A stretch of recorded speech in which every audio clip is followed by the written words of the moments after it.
개그스럽게, 나 이 표현이 너무 거슬렸어요. 이거 개그 소재로 절대 적용될 수가 없거든요? 여자들이 현실에서도 진짜 많이 듣는 말이잖아요. 지금 창작의 자유와 표현의 자유를 누가 사용하고 있는가를 봐야 된다고 생각을 하거든요. 심의를 하는 자체적인 기준이나 가이드라인이 혹시 따로 있는 건가요? 얼마 전에 기안84가 또다시 여성혐오 문제로 논란이 됐잖아요. 몇 번째인지 모르겠는데 연재 중인 웹툰 복화광에서 대기업 인턴으로 일하고 있는 20대 여자 주인공 봉지은이 회식 자리에서 갑자기 조개를 깨부수더니 공직원으로 채용이 되는 거죠. 봉지은이 그날부터 이 40대 남성 팀장과 사귀기로 했고 심지어 잤다 이런 얘기가 나오거든요. 그러니까 여성이 원하는 걸 얻기 위해서는 그 능력을 이용하는 게 아니라 성적 어필을 한다.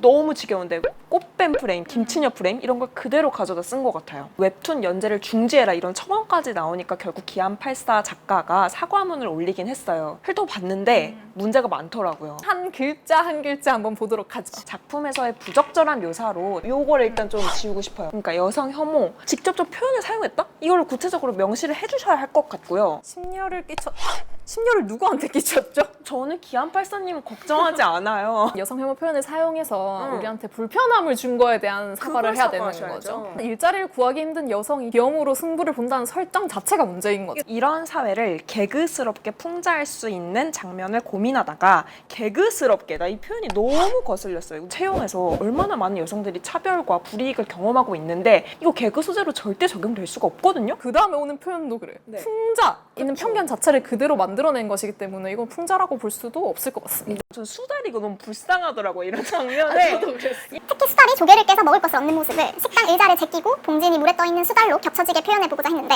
이 장면에 대해 깊게 고민하지 못했던 것 같습니다. 그러니까 뭘 고민했다는 건데 요거 이렇게 구체적으로 쓰실 시간에 내가 무엇을 잘못했는지를 조금 더 명확하게 쓰셔야 이거 괜찮은 사과문이 될 수 있다. 독자분들의 지적을 살펴보고 대사와 그림도 추가 수정하였습니다. 문제가 됐던 조개를 대게로 바꾼다든지 그걸 수정했다고 뭐 이 설정 자체가 바뀌는 건 아니잖아요. 원고 내 크고 작은 표현에 더욱 주의하도록 하겠습니다. 요거 너무 두루뭉술한 표현이죠. 이거는 진짜 통째로 바꿔야 될 것 같아요. 여기에 실제로 웹툰들에서 쓰인 여성 혐오 표현들을 좀 모아봤어요. 난리 났네요.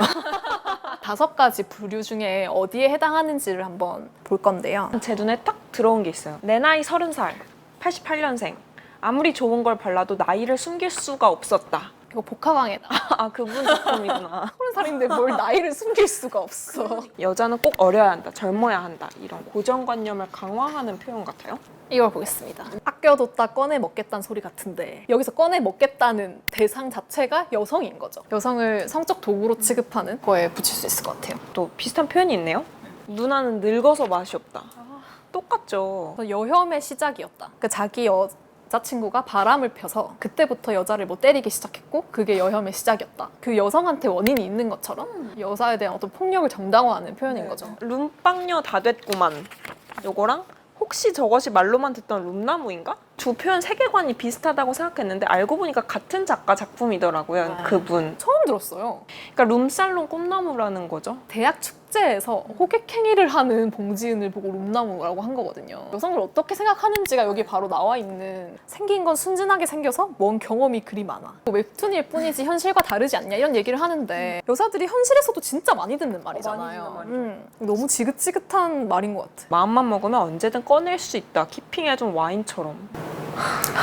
이것도 혹시? 물을 필요가 있을까요? 이거는 사람한테 하는 말이 아니죠. 이거 물건한테 하는 말이잖아요. 그러니까 이분한테는 여성이 그냥 자기 소유물인 것 같아요. 기안84가 지금 해당이 안 되는 게 없는 것 같아요. 이 정도면은 그 여혐왕으로 바꿔야 되는 게 아니냐. 그게 더 정확한 표현일 것 같기도 해요. 이번 웹툰계 여성 혐오 요 사안에서 가장 큰 쟁점이 아무래도 표현의 자유예요. 혐오 표현을 제재할 적절한 조처가 필요하다라고 보는 시각이 있는가 하면 아니다. 이것은 표현의 자유에 대한 과도한 제한이다. 과도한 검열이다. 이런 주장도 제기가 되고 있어요. 규제라는 게 좀 중요할 수도 있는데 2012년에 방송통신심의위원회, 그러니까 방심이라고 하잖아요. 그러니까 여기서 특정 웹툰을 청소년 유해 매체물이라는 걸로 지정을 했는데 그러면서 여기에 반발을 해서 녹화운동이라는 걸 진행을 했었어요. 그 결과로 웹툰 같은 경우에는 웹툰 자율규제위원회라는 게 있거든요. 거기서 그냥 자체적으로 웹툰 규제를 하는 이런 자율규제 방식으로 규제가 이루어져 왔어요. 민원이 접수가 됐고 검토를 해달라라고 만화가 협회 측에 송부를 하면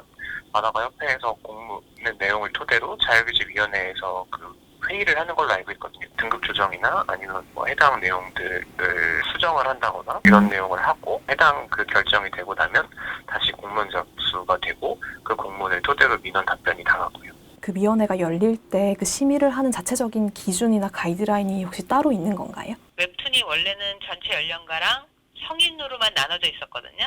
적정 연령을 좀 쪼개했으면 좋겠다라는 요청이 있어서 플랫폼들이랑 협의를 해서 적정 연령 12세, 15세, 성인, 전체 연령가라는 구분으로 연구를 진행한 게 있어요. 연령 등급 도입을 위해서. 근데 그건 사실 연령 등급 자가진단표잖아요. 그 외에 다른 민원들도 있을 수 있는데 다른 부분에서? 어떠한 사안이 있을지 모르기 때문에 기본적인 기준은 그 연령 등급에서 잡은 것이고요. 혐오 표현이라든가 이런 부분에 대해서는 추가적으로 연구가 필요한 상황이에요. 올해 저희가 연구를 진행하려고 준비하고 있기는 합니다. 이번 네. 북하광 그 논란 관련해서도 그 위원회가 열리는 건가요?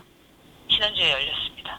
플랫폼의 혐오 표현에 대한 주의를 요청했으며 해당 플랫폼에서 모니터링과 담당자의 교육 강화 등 대책 마련 예정이다는 정도로 저희가 의견을 방심해 드렸습니다. 그렇다고 해서 플랫폼이 제대로 된 역할을 하고 있냐? 이것도 아니죠. 혐오 표현을 쓴 데에 대해서는 1차적인 책임은 작가에게 있겠죠. 근데 저는 네이버 같은 플랫폼도 공동이자 저는 오히려 더 큰 책임이 있다고 봐요. 계속 문제를 반복하고만 있는 상황인 거잖아요. 올해 웹툰 국내 산업 규모만 해도 1조 원에 달하고 네이버 웹툰 같은 경우는 뭐 국내 시장은 물론이고 글로벌 시장에서도 거의 독보적인 원탑이거든요. 챙길 건 다 챙기면서 이게 문제가 나타났을 때 책임은 안 지고 싶다 이런 태도인 거죠.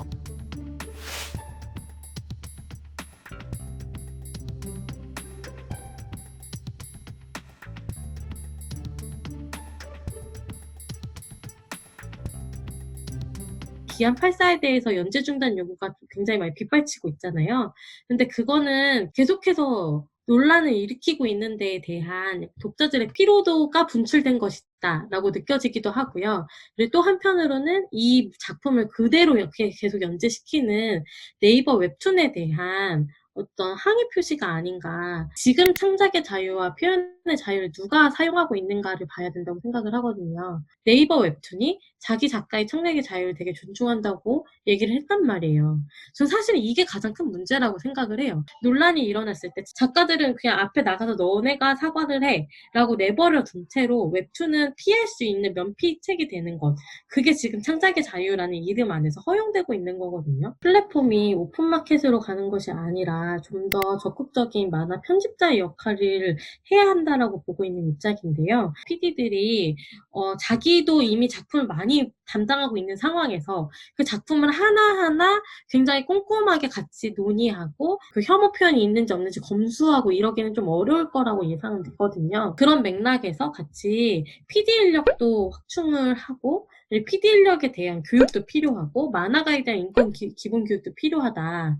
그리고 무엇보다 노동량에 대한 좀 재검토가 필요하다라고 보고 있습니다. 이번 사태로 사실 비난을 받고 있는 당사자가 또 있어요. MBC 나 혼자 산다. 기안84 작가님이 계속 이 프로그램에 고정 출연진으로 나가고 있잖아요. 시청자 게시판에 하차하라 뭐 이런 요구도 올라오고 있는 상황이에요 지금. 웹툰 논란과 방송 출연은 별개의 문제 아니냐. 웹툰 작가로서의 기안84 모습이 계속 나오는 거잖아요. 그리고 이게 MBC 시청률이 굉장히 높은 간판 프로그램이고 출연함으로 인해서 뭔가 이런 영향력과 인지도와 그런 걸 계속 얻는다는 걸 생각하면은 이게 과연 별개의 문제일 수 있냐라는 거죠. 그러니까 문제가 있는 출연진을 계속 이대로 출연시켜도 되느냐. 음주운전을 했다거나 사회적으로 무리를 빚은 연예인들은 뭐 잠시 뭐 하차를 한다거나 방송사가 자체적으로 출연 금지를 시키기도 하잖아요. MBC가 이런 출연자들을 출연시킬 거냐 말 것인가를 결정할 때 출연 제한 심의위원회를 열더라고요. 주로 범법행위, 그러니까 위법행위를 한 사람들에 대해서만 이렇게 심의를 하는 것 같아가지고 과연 이번 사안을 뭔가 그 위원회 심의 안건으로 올릴까라고 했을 때 그 가능성은 좀 낮은 것 같아요. 근데 저는 방송 안에서 이런 문제가 터졌을 때마다 기안84를 감싸주는 듯한 장면이 계속 연출이 되잖아요. 그러니까 이번 주도 또 논란이 터진 기안84 약간 위축된 듯한 모습 보여주고 미성숙한? 좀 어리숙한? 이런 모습들을 계속 보여주면서 우쭈쭈 해주고 계속 지우게 하는 거죠. 기안84의 책임을. 이번 사태에 대해서 처음 문제 제기를 한 게 뭐 여성단체나 전문가가 아니라 네이버 웹툰을 보는 그 복화광을 보는 이용자들이었던 거잖아요. 과연 이런 혐오 표현을 어떻게 책임감 있게 처리할 거냐, 그걸 해결하지 않고서는 갈 수 없는 문제다라는 걸 좀 명확하게, 좀 심각하게 인식을 해야 되는 게 아닌가 하는 생각이 좀 들어요. 검열을 얘기하면서 이 혐오 표현을 계속 방치를 해두려고 하는데 명백히 금지돼야 되는 거고, 혐오는 검열이 아니다. 플랫폼이 반성하기를 바라는 마음에서 처음에는 네이버 반성회를 생각했는데 좀 더 강력하게 얘기해주고 싶어요. 그래서 그린 일베 반성회